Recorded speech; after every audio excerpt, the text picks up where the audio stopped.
nakreslila jednu rybku, rybára, dievčatko. Ja som nakreslila zlatú rybku, 3 bociany, jedna žabka a teraz kreslím rybku. Ja som nakreslila 2 rybky, 2 kuriatka a 1 žabku a 1 motýlika. Ja robím jazienko, že tam budú odpadky, topené auto, čo budú dáby. Bude tam aj aká farba v tom jazienku?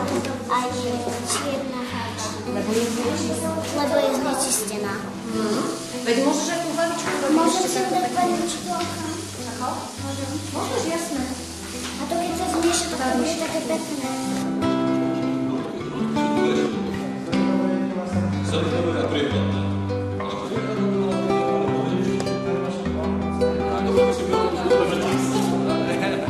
Ja by som aj tu dal ešte nejakú. Tak to daj na to.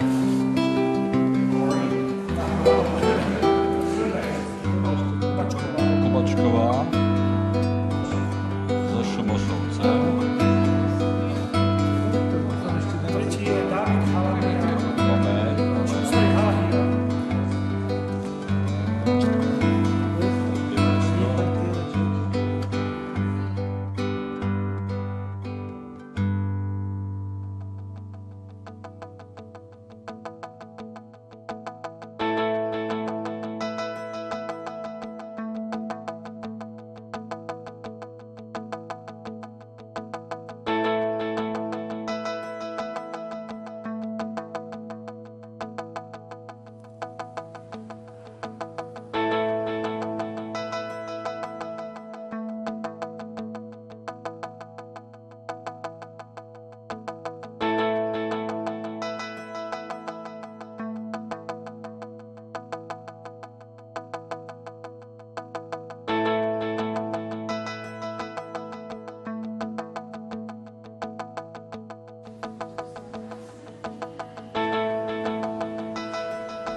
Posledný krát máme zhruba ešte necelých 10 minút predtým, ako budú vyhodnotené víťazné práce ekoplagátu 2014.